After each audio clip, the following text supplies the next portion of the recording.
இன்னிசை உறும் பந்தினை போல் உள்ளம் வேண்டியபடி செல்லும் உடல் கேட்டேன். நசையறு மனம் கேட்டேன், நித்தம் நவம் என சுடர்தரும் உயிர் கேட்டேன். அசைவரு மதி கேட்டேன், இதை அருள்வதில் உனக்கெதும் தடையுள்ளதோ? வல்லமைத்தாராயோ இந்த மாநிலம் பயனுற வாழ்வதற்கு. கண்ணியத்திற்கும் போற்றுதலுக்கும் உரிய திருவல்லிக்கேணி ஹியூமர்ஸ் கிளப் மிக சிறப்பாக நிகழ்ச்சிகளை முன்னெடுத்து நடத்தி கொண்டிருக்கும் பெருந்தகை அன்பு அண்ணன் திரு சேகரன் அவர்களுக்கு என்னுடைய முதல் வணக்கம். நான் பார்த்து வியந்த பெருந்தகை மேடையை அறிவாலும் நகைச்சுவையாலும் ஆண்டு கொண்டிருக்கும் நம்முடைய பேராசிரியர் ஐயா சிவகாசி ராமச்சந்திரன் ஐயா அவர்கள் உள்ளிட்ட அவைக்கு பணிவன்பான வணக்கம். எனக்கு முன்னால் பேசிய திருப்பூர் கிருஷ்ணன் அவர்கள் சொன்னார்கள், பர்வீன் சுல்தானா என் உடன் பிறந்த சகோதரி. ஏனென்றால் தாடி வைத்தவர்களெல்லாம் அவர்களுக்கு சகோதரர்கள், அதனால் நானும் தாடி வைத்திருக்கிறேன், அதனால் நானும் அவருக்கு சகோதரன். ஒரே ஒரு திருத்தம்தான், தாடி வைத்தவர்கள் மட்டுமல்ல, பொட்டிட்டவர்கள் கூட எனக்கு சகோதரர்கள்தான். நீங்கள் தாடியும் பொட்டும் இட்டு கொண்டிருப்பதனால் எனக்கு முழுமையான சகோதரர் ஆகிறீர்கள் என்பதற்காக அவருக்கு ஒரு சிறப்பு வணக்கம். அவங்க ரெண்டு பேருக்கு நான் சகோதரன். தாடியும் இல்லை பொட்டும் இல்லை.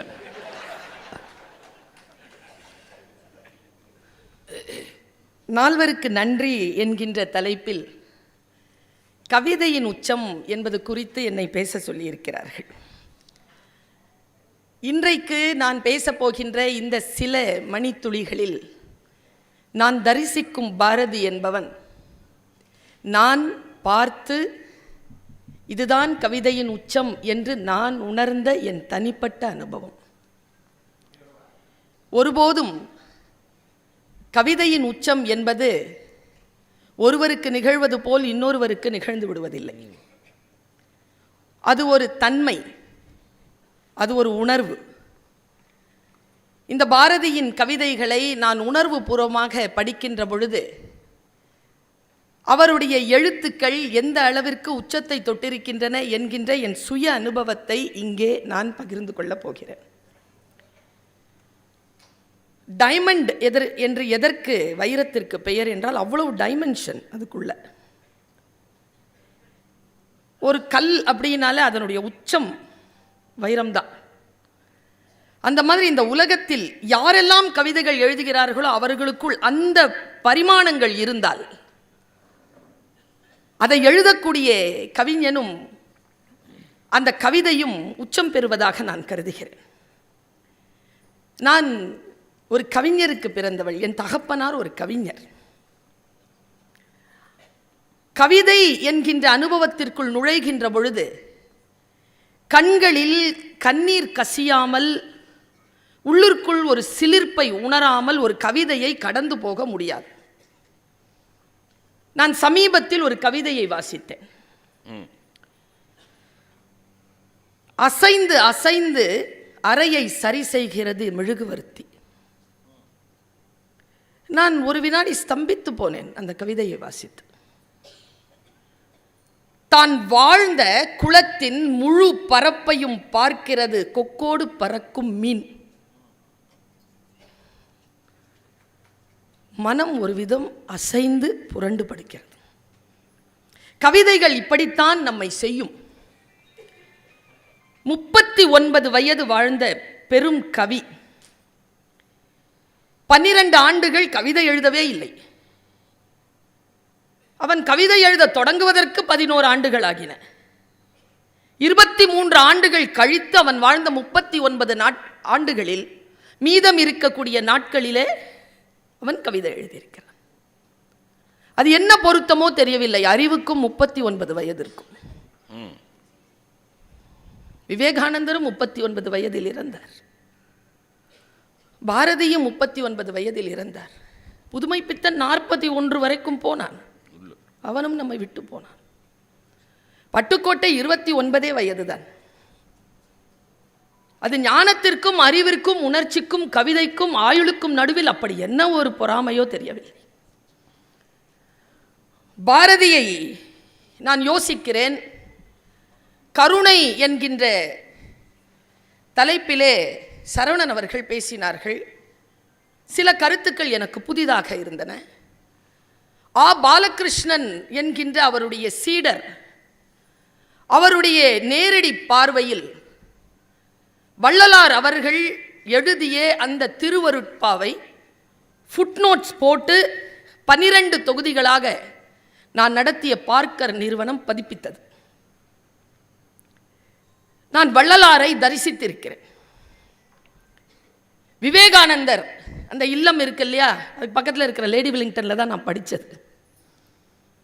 பாரதியார் வாழ்ந்து இறந்த வீட்டின் 150 அடிகளுக்கு இந்த பக்கம் இருக்கிறது என் வீடு. இப்பொழுது நான் இருக்கக்கூடிய டி நகர் பகுதியில் அதே 150 அடி தள்ளி இருக்கிறது காமராஜர் ஐயா அவர்களுடைய வீடு. இதெல்லாம் ஒரு ஜாகிரபிக்கல் கோஇன்சிடென்ஸ் தான், அவ்வளோதான். கொடுப்புன இன்னொரு விஷயம் என்ன தெரியுமா, ஹைஸ் ஹவுஸ் தான் என்னுடைய முகவரியே, மீசாப்பேட்டை. ஜாகிரபிக்கலாக நான் புவியியல் அமைப்பில் கொஞ்சம் இலக்கிய தொடர்பில் இந்த 3 பேரோடும் என்னுடைய இளமையில் இருந்து ஒரு தூரத்தில் இருந்தாலும் தொடர்பில் இருக்கக்கூடியவள். லெபனான் கவிஞனுடைய ஒரு கவிதையை வாசித்தேன். அதை சொல்லிட்டு நான் பாரதிக்குள்ள முயற்சி செய்கிறேன். ஏனென்றால் காலம் ஆக ஆக வாசிப்பு, தீவிர வாசிப்பின் தன்மை கனிய கனிய பாரதியின் பாடல்களை எல்லாம் இப்பொழுது கண்களிலே கண்ணீர் கசியாமல் வாசிக்க முடிவதே இல்லை. உள்ளுக்குள் போய் ஏதோ ஒன்று செய்து விடுகிறது. அப்படி உங்களை ஏதோ ஒரு செய்யக்கூடிய ஒரு கவிதையை சொல்கிறேன். பாரதி எழுதியது இல்லை இது, ஆனால் அது ஒரு கவிதை. லெபனான் கவி ஒருவன் எழுதுகிறான். கருணையின் உச்சம் என்று நாம் பேசுகின்ற வள்ளலார், அதே போல் கருணையின் உச்சம் என்று இந்த உலகம் பேசுகின்ற இயேசு கிறிஸ்துவை பற்றிய ஒரு கவிதை. இயேசு கிறிஸ்துவை சிலுவையில் அரைஞ்சிட்டாங்க. கீழந்து பார்க்கிறான் ஒருத்தன், செய்யாத குற்றத்திற்காக இந்த உலகத்தின் பாவங்களை சுமந்து கொண்டிருக்கிறான் ஒருவன். அந்த லெபனான் கவி எழுதியதை மொழிபெயர்க்கிறான் ஒரு தமிழ் கவி. இதுதான் கவிதை. என்ன கருணையான உலகம், என்ன ஒரு கருணையான உலகம். முள்ளல் முடி புதைச்சிருக்காங்க, இங்க ரத்தம் வருது, காது கிட்ட ரத்தம் வருது. கவிஞன் எழுதுகிறான், என்ன கருணையான உலகம், முல்லை விதைத்தால் ரோஜா அல்லவா முளைக்கிறது. கருணையின் உச்சம் கவிதையால் தந்துவிட முடிகிறது. அந்த கவிதைகளுக்கெல்லாம் சொந்தக்காரனாக தன் வாழ்க்கையின் ஒவ்வொரு வினாடியையும் கவிஞனாகவே வாழ்ந்த மகாகவி பாரதி, அவனை நான் தரிசிக்கிறேன். அவன் இப்படி எழுதுகிறான். அவனுடைய வார்த்தைகளில் நான் பயணம் செய்கின்ற பொழுது உடல் நடுங்க, நரம்புகள் எல்லாம் நடுங்க. அவன் வார்த்தைகளை நான் தரிசித்தபடியே போகிறேன். அவன் எழுதுகிறான், தன்னை பற்றி எழுதுகிறான். புவி அனைத்தும் போற்றிட வான் புகழ் படைத்து தமிழ் மொழியை புகழில் ஏற்றும் கவி அரசர் தமிழ்நாட்டுக்கு இல்லை என்னும் வசை என்னால் கழிந்தது. சிம்மாசனத்தில் இருக்கிற கம்பீரம், டைமண்ட் சொன்னேன் இல்லையா, அத்தனை பரிமாணங்களையும் கொண்ட அந்த வைரத்தினுடைய சில பரிணாமங்களை மட்டும் சொல்லுகிறேன், காலத்தின் எல்லை கருதி. நன்று கருது, நம்ம கிட்ட சொல்றான், நன்று கருது நாளும் வினை செய், நினைப்பது முடியும். இதுதான் பாரதி.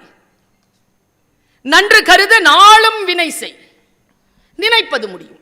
மானிடர்கள் பாடுபடல் வேண்டாம், உணவு இயற்கை கொடுக்கும், நும்பணி அன்பு செய்தல் கண்டீர். செய்க தவம் செய்க தவம் நெஞ்சே தவம் செய்தால் எய்த விரும்பியதை எல்லாம் எய்தலாம், அன்பில் சிறந்த தவம் இல்லை. வையத்தில் அன்புடையோர் இன்புற்று வாழ்தல் இயல்பு. இந்த இயல்பு அவன் சொல்லும் போது நான் சிக்கிக்கிறேன். இன்னொரு வார்த்தை சொல்லுவான் பெண்களுக்கு. தந்தை பெரியாருக்கு தந்தை பெரியார் என்று பெயர் வைத்தவர்கள் பெண்கள். அப்படி பாரதியை முழுமையாக கொண்டாட கடமைப்பட்டவர்கள் பெண்கள். பெண்களுக்கு எதிராக சிந்தனைகள் மிக மிக நெருக்கடித்துக் கொண்டிருக்கின்ற காலகட்டத்தில் அந்த பெண்களை கவிதைகள் மூலமாக விடுதலை செய்தவன் பாரதி. இப்படி யாராவது சொல்வாங்களா? கற்பு என்பது பெண்களுக்கு இயல்பாகுமா? அதனா யார் கற்புக்கரசின்னு கேட்கிற? கற்பு என்பது பெண்களுக்கு இயல்பு. இயல்பை ஏன் கொண்டாடிக்கிட்டு இருக்கிற? பெண்ணுனால அவ கற்புக்கரசி தானே. இது பாரதி. பாரதியை தரிசிக்கின்ற பொழுது என் சுயமரியாதையை நான் தரிசிக்கிறேன். ஒரு காதலிய பார்க்கறாங்க. காதலிய பார்க்கிற அவனுடைய மனசுக்குள்ள இந்த பக்தி கனெக்ட் ஆயிடுச்சு. சார் சொன்னார்ல, இப்பெல்லாம் பயம்தான் இருக்கு, பக்தி இல்லைன்னு. இனக்கவர்ச்சி தான் இருக்கு, காதலே இல்லை. காதல் அப்படிங்கிறது பக்தி மாதிரி ஒரு சிலருக்கே அது வாய்க்கும். அதை அனுபவிப்பவர்களால் மட்டும்தான் கவிதைகளை புரிந்து கொள்ள முடியும். கவிதைகள் என்பது கல்வி. கவிதையை யார் புரிந்து கொள்கிறோமோ அவர்கள் கல்வியாளர்கள். தெளிவுறவே அறிந்திடுதல், தெளிவு தர மொழிந்திடுதல், சிந்திப்பார்க்கே கழிவலர உள்ளத்தில் ஆனந்த கனவு பல காட்டல், கண்ணீர் துளிவர உள்ளுருக்குதல், இவையாவும் நீயருளும் தொழில்கள் என்றோ என்கிறான் சரஸ்வதி வணக்கத்தில். கல்வியை புரிந்து கொள்ளுகின்றவர்கள் கவிதையை புரிந்து கொள்கிறார்கள். காதலியை பார்க்கிறான். அவ கண்கள் ரொம்ப அழகா இருக்கு. கண்ணம்மா இல்ல, நீல நிறத்தில் புடவை போட்டிருக்கா.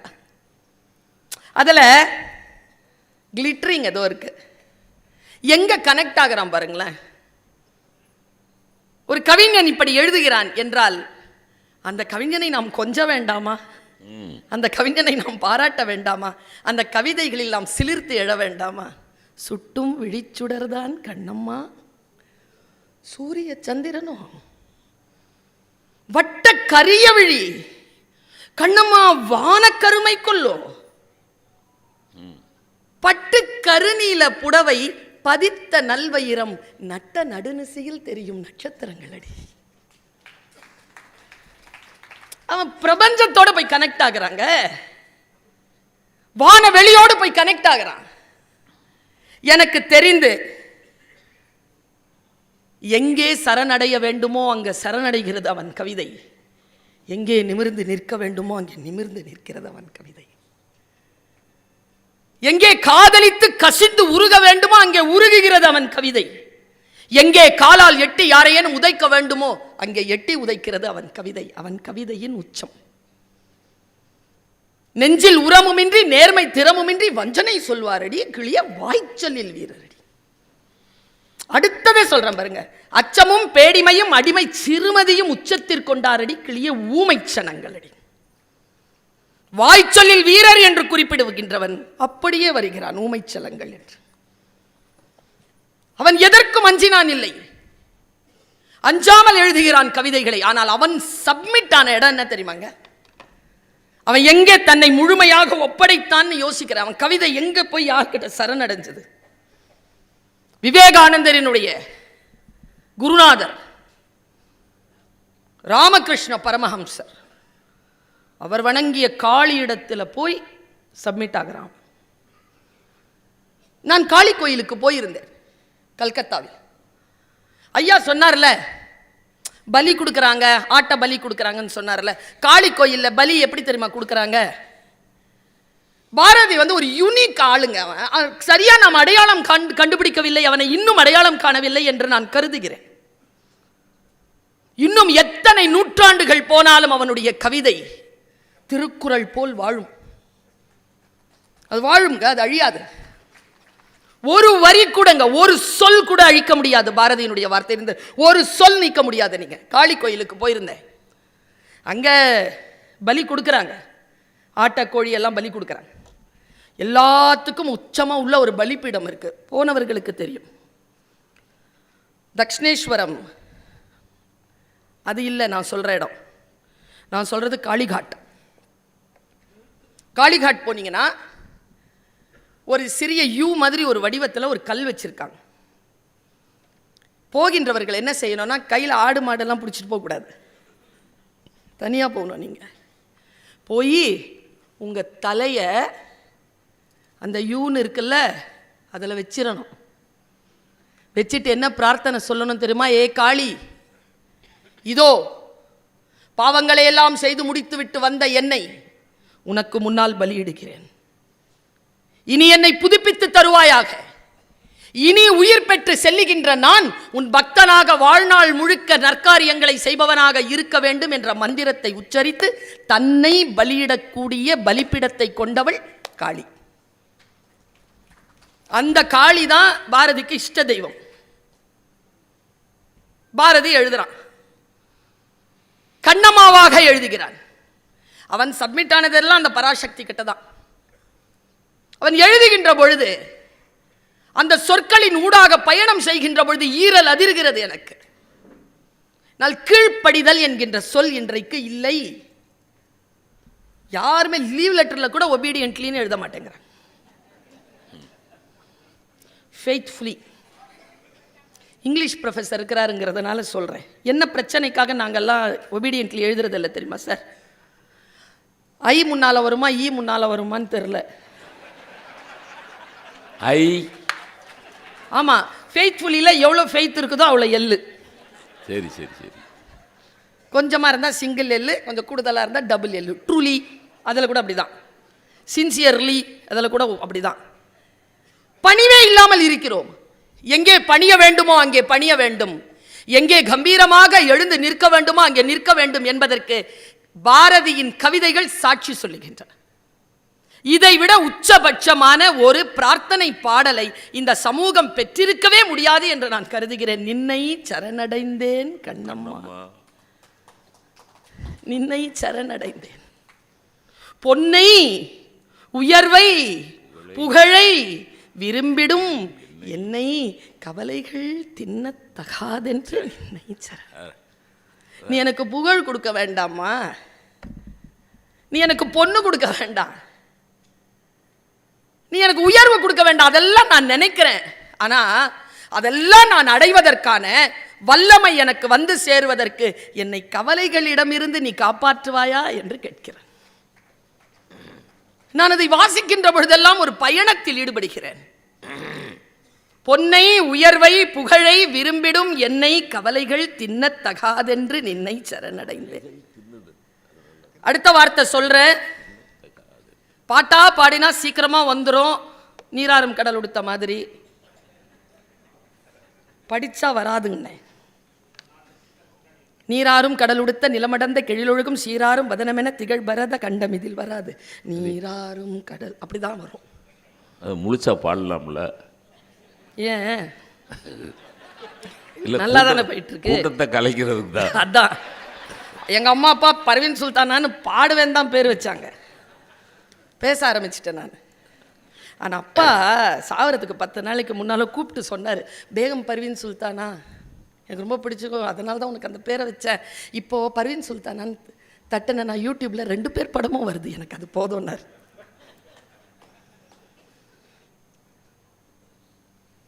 நின்னை சரணடைந்தேன் என்று சொல்லுகின்ற அந்த பாட்டில் வருகின்ற சரணங்கள் இருக்குல்ல, சப்மிஷனுக்கு இதைவிட கூடுதலான வரிகளை தமிழிலே நாம் பெறவே முடியாது. நீங்க கம்பனை கூட எடுத்துக்கோங்க, நான் கம்பனை நேசிக்கின்றேன்.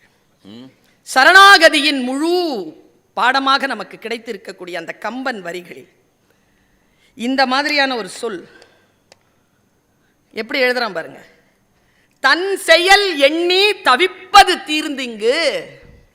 இந்த மேட்டிமை இருக்குல்ல, நான் நான் தன் செயல் எண்ணி தவிப்பது தீர்ந்திங்கு நின் செயல் செய்து நிறைவு பெறும் வண்ணம் நின்னை சரணடைந்தேன். ஏன் அம்மா நீதாம்மா. அடுத்த வார்த்தையில் நான் நடுங்கிறேன். அடுத்த வார்த்தை சொல்றான், நான் உன்கிட்ட என்ன சரண் கொடுத்துட்டேனா? துன்பம் இனி இல்லை தோற்பில்லை, அன்பு நெறியில் அறங்கள் வளர்த்திட. நிறுத்திடுறாங்க அந்த பாட்டுல. அன்பு நெறியில் அறங்களை நான் வளர்க்க வேண்டும் அப்படி நிறுத்திட்டு சொல்றான், நல்லது தீயது நாம் அறியோம் அன்னை, நல்லது நாட்டுக தீமையை ஓட்டுக நின்னை சரணடைந்து. இந்த பாடலை படித்துவிட்டு நான் அடுத்ததாக ஒரு பாட்டை இப்படி புரட்டிக்கிட்டு தான் இருக்கிறேன். அடுத்ததா வந்தது பாருங்க, 1919ஆம் ஆண்டு அவன் எழுதிய ஒரு 4-5 வரி. இங்க எப்படி சப்மிஷனின் உச்சமாக அவன் வார்த்தைகள் இருக்கின்றனவோ அப்படி கம்பீரத்தின் உச்சமாக சில வார்த்தைகளை நான் பார்க்கிறேன். எனக்கு தெரியும், அரசியலில் வாழ்க்கையில் நீங்கள் உயர்வு பெற வேண்டும் என்றால் உங்களை விட உயர்வானவர்களுக்கு முன்னால் நீங்கள் பணிந்து போவது இன்றைக்கு நிர்பந்தப்படுத்தப்பட்டிருக்கிறது. அவர்கள் முன்னால் நீங்கள் நிமிர்ந்தே நிற்க முடியாது. நீங்கள் நிமிர்ந்து நின்றால் உங்கள் வாழ்க்கையில் நீங்கள் நிமிர்ந்து விட முடியாதபடிக்கு அவங்க பிடுங்கி விடுவாங்க. ஒரு சின்ன பணிவை நீங்க காட்டணும். பசிங்க, பாரதிக்கு பசி. இந்த வார்த்தையை நான் கண்டுபிடிக்கிறதுக்கு முன்னால ஒரு சின்ன வரலாறு சொல்றேன். நான் திருப்பூர் கிருஷ்ணன் அண்ணாவை எப்பவுமே வியப்பேன். 27 நிமிஷம் பேசினார் அவர். 27 நிமிஷத்துல அவர் கொடுத்த வரலாற்று குறிப்புகள் ஒரு தடுமாற்றமும் இல்லாமல் ஒரு நீரோடை காட்டோடை போல அவர் பேசிய பேச்சு. கையில ஒரு குறிப்பு கிடையாது, கையில ஒரு குறிப்பு கிடையாது. வாழ்கின்றார்கள் பெருமக்கள், நம் மத்தியில் தான் வாழ்கிறார்கள். கடவுள் கூட நமக்கு முன்னால வந்தா நமக்கு அடையாளம் தெரிறது இல்லை. ஏன்னா நாம ஒரு உருவத்தை கொடுத்து வச்சிருக்கோம் பாருங்க, அதனால வர்ற வேண. ஞானிகள் நம்முடன் தான் இருக்கிறார்கள். நீலகண்ட பிரம்மச்சாரியார் என்கின்ற ஒருவரை நான் உங்களுக்கு நினைவுபடுத்துகிறேன். பல்லாரி சிறையில் 7.5 ஆண்டுகள் வாயில சுட்டுக்கிட்டானே ஆஷ்துரையை கொண்டு. இவர் சொல்லல, வேற யாரோ செய்துதான் அதை செய்தார்கள். இவரை கூட்டிட்டு போய் ஜெயில போட்டாங்க. அவர் ஃபர்ஸ்ட் குற்றவாளி. கொண்டு போய் வாஞ்சிநாதன் கேஸ்ல உள்ள போடப்பட்டவர் நீலகண்ட பிரம்மச்சாரியார். 7.5 ஆண்டு கழித்து அவர் திரும்புறாருங்க, நாட்டுக்கு தாயகத்துக்கு திரும்புறார். அவர் தன்னைத்தானே பாதுகாத்துக் கொள்ளவே முடியாதபடிக்கு அவருக்கு ஒரு வேலையும் இல்லை, அவரை யாரும் ஏற்றுக்கொள்ளவும் இல்லை. துன்பப்பட்டு துயரப்பட்டு தெரு தெருவாக அலைந்து அவர் சொல்லுகிறார், நான் பிச்சை எடுத்து உண்டேன். ஆனா என்ன தெரியுமா, அதுல கூட கொஞ்சம் வைராக்கியம் வந்துருச்சு. இப்படி சாப்பிட்றதோட செத்து போயிடலாண்டா அப்படின்ட்டு சாப்பிடல. சென்னையில தான் இருக்கார். சாப்பிடாத போது நம்ம ஐயா பாரதியார் வீட்டுக்கு போயினா அங்க அவன்கிட்ட ஏதாவது கேட்கலாம், தப்பு இல்லைன்னு நேராக பாரதியார் வீட்டுக்கு வர்றார். பாரதியார் கிட்ட முழுக்க போத்திக்கிட்டு இருந்தாரா. இருந்துட்டு ஏதாவது சாப்பிட இருக்குமா? யாரது? நான் பாரதி. தன்னுடைய முக்காடை கழட்டின உடனே பார்த்து பாண்டியான்னு தன் அன்பால் அழைக்கக்கூடிய அந்த வார்த்தையை அழைத்தாராம். எங்கேயா இருந்த? அப்புறமா பேசலாம், 4 நாளா சாப்பிடல, ஒரு 4 அணா கொடுக்குறியா? கூட்டிட்டு போய் சாப்பாடு வாங்கி கொடுத்துருக்கிறாரு பாரதியார். அப்போதான் பாரதியார் எழுதினார். இதை நீலகண்ட பிரம்மச்சாரியார் பதிவு செய்கிறார். அப்போ எழுதுனது தான் அந்த பாட்டு. நீங்க சொன்னீங்க இல்லையா, வள்ளலார் ரொம்ப பிடிக்கும் பாரதிக்கு. உள்ளொன்று வைத்து புறமொன்று பேசுவார்தம் உறவு கலவாமை வேண்டும். அதுலேருந்து வந்தது தான் மனதில் உறுதி வேண்டும், வாக்கினிலே இனிமை வேண்டும், நினைவு நல்லது வேண்டும், நெருங்கிய பொருள் கைப்பட வேண்டும். இதெல்லாம் அங்கிருந்து வந்தது தான். இதை சொல்லி நான் ஒரு கருத்தை சொல்லி நான் நிறைவு செய்கிறேன். நீலகண்ட பிரம்மச்சாரியாருக்கு ஒருவேளை உணவை வாங்கி கொடுத்தான் பாரதி. வாங்கி கொடுத்து விட்டு வீட்டில் உட்கார்ந்து எழுதி அதை பிரம்மச்சாரியாரிடத்தில் காட்டுகிறான். அந்த பாட்டு தான் தனி ஒருவனுக்கு உணவில்லை எனில் இச்சகத்தினை ஒழித்திடும். அவன் எழுதுறான். இங்க நமக்கு வந்த செய்தி என்ன தெரியுமா? ஒருத்தனுடைய பசியை நீங்க போக்குனீங்கன்னு வச்சுக்கோங்க, வள்ளலார் மாதிரி காலம் காலமாக பசியாத்தினாலும் பரவாயில்ல, ஒருத்தன் பசி ஆற்றுனீங்கன்னு வச்சுக்கோங்க, என்ன நடந்து தெரியுமா? காலம் என்ன செய்தது தெரியுமா? பாரதி இறந்தான்ல, இந்த 4 பேர் தூக்கிட்டு போனாங்கல்ல, அதில் ஒருத்தர் நீலகண்ட பிரம்மாச்சாரியார். ஒருவேளை சாப்பாடு போட்டால் கூட தூக்கிறதுக்கு ஒரு ஆளை ரெடி பண்ணிட்டோன்னு அர்த்தம். இந்த 4 பேரில் ஒரு செக்டார் வந்து தூக்கிட்டு போகிற 4 பேரும். கம்பீரத்திற்கான ஒரே ஒரு அடையாளமாக இருக்கக்கூடிய அந்த சொல்லை மட்டும் சொல்லி நான் நிறைவு செய்கிறேன். பாரதியை குறித்து இதை நான் சொல்ல இல்லை என்றால் நான் இந்த 25 நிமிடம் பேசியதில் ஒரு குறை எனக்கு இருந்துவிடும். 1919ஆம் ஆண்டு பசியின் துயரத்தில் இருந்த பாரதிக்கு சொல்லப்படுகிறது, நீ போய் எட்டயபுர மகாராஜாவிடத்தில் ஏதேனும் கேட்டு பெற்றுக்கொள். பாரதி சொல்றான், சரி, ஆனா நான் போக மாட்டேன். இப்படிதான் வாங்குவானா, எதை வாங்கினாலும். எங்க இப்படி எப்படிங்க வாங்க முடியும்? கொடுக்குறவன் இப்படி கொடுத்தாதான் இப்படி வாங்குவானா? இப்படி வாங்கினதே இல்லையாங்க பாரதி. பாரதியை பற்றி தெரிந்தவர்கள் சொல்கிறார்கள், அவன் எதையும் இப்படி வாங்கியதே கிடையாது. நீங்கள் தந்தால் இப்படி எடுத்துக்கொள்வான். இந்த கம்பீரத்திற்கு உரிய பாரதி இறைவனிடத்தில் தன்னை முழுமையாக ஒப்படைத்த, அன்புக்குரியவர்களிடத்தில் தன்னை முழுமையாக ஒப்படைத்த அந்த பாரதி சொன்னான், சுவை புதிது. எழுதுறான். இது கவிதையின் உச்சமாக, ஒரு கவிஞனின் உச்சமாக நான் நினைக்கிறேன். இதில் பேசக்கூடிய அத்தனை பேரும் தன்னுடைய கருத்துக்களோடு நம்மை தொடர்பு கொண்டவர்கள். பாரதி மட்டும்தான் நம்முடைய உயிர்த்தன்மையை புரிந்து கொண்டு பிரபஞ்சத்தோடு தொடர்பு கொண்டவன். அவன் மகாகவி அல்ல, அவன் ஒரு பிரபஞ்ச கவி. அவனை நீங்கள் மகாகவி என்று இன்றைக்கு சுருக்கி விடாதீர்கள். இனி எழுதுகின்ற பொழுது பிரபஞ்ச கவி பாரதியார் என்று எழுதுங்கள். அவன் பிரபஞ்ச கவி. எப்படி எழுதுறான் பாருங்க. சொல் புதிது, சுவை புதிது, பொருள் புதிது, வளம் புதிது, ஜோதி மிக்க நவ கவிதை. தன்னை மார்க்கெட் பண்றான் பாருங்க. நீங்க சொல்ற மாதிரிலாம் இல்ல, நான் பழசு கிடையாது, நான் புதுசுடா, எல்லாம் புதுசு. நான் சொல்லட்டுமா ஐயா, பாரதி 3000 வருடத்தில் பிறக்க வேண்டியவன் 1882 பிறந்துட்டான். ரொம்ப முன்னால் பின்னால் பிறந்திருக்க வேண்டியவன் அவன்.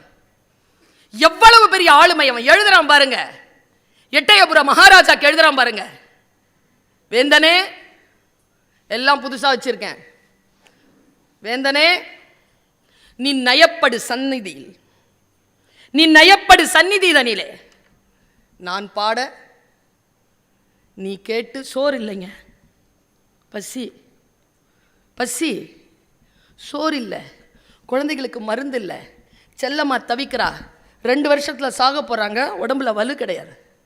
எழுத்து பாருங்க எப்படி இருக்கு. சட்டை பையில் தலையிமிருந்து நிற்கும் பேனா வெற்றித்தாளில் தலை குனிகின்ற பொழுது இந்த உலகத்தை புரட்டி போடுகின்ற நெம்புகோலாக மாறுகிறது. நெம்புகோலா எழுதுறான் பாருங்க. வேந்தனே நீ நயப்படு சந்நிதிதனிலே நான் பாட நீ கேட்டு நன்கு போற்றி. யார? பாடுறவன, கொடுக்கிறவங்கிட்ட பேசுறான். நன்கு போற்றி ஜெயப்பறைகள் சாற்றுவித்து, சாலுவைகள் பொற்பைகள் ஜதிப்பல்லக்கு வயப்பரிவாரங்கள் முதல் பரிசளித்து பல்லூழி வாழ்க. பெண் பாரதி அவன் அப்படிதான் பேசுவான். எங்கேயுமே தன்னை கீழே போட்டு விடாமல், அது தாய் நாடாக இருந்தாலும், தாய் மண்ணாக இருந்தாலும், தாய் மொழியாக இருந்தாலும், தனக்கென அடையாளத்தை முழுமையாக நிறுத்தி கொண்டவன். நான் ஏன் பாரதியை பேசணும்? எனக்கும் பாரதிக்கும் என்ன தொடர்பு?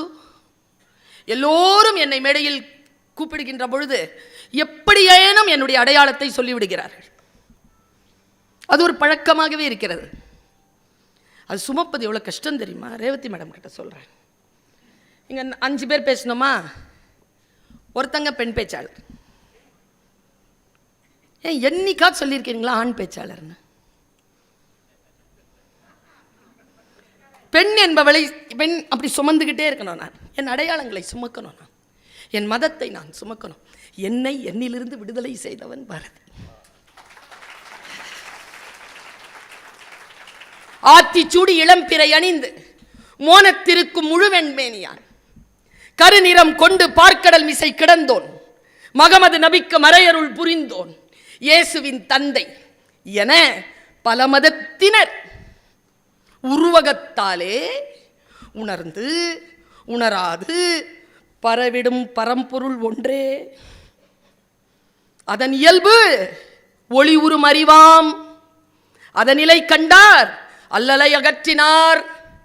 அதன் நிலை போற்றி அமர வாழ்வு எய்துவோம் என்று சொன்ன அந்த கவிதைகளின் உச்சமாக இருக்கக்கூடிய பாரதியை பேச வாய்ப்பளித்த உங்கள் அனைவரையும் பாராட்டி வாழ்த்தி நன்றி கூறி இடம் சார்கிறேன். நன்றி, வணக்கம். அருமை அருமை. அதே இந்த பாரதியார்கிட்ட இருந்த அதே கம்பீரம், அப்படி தான் பேசணும். மீசை மட்டும் இல்லை.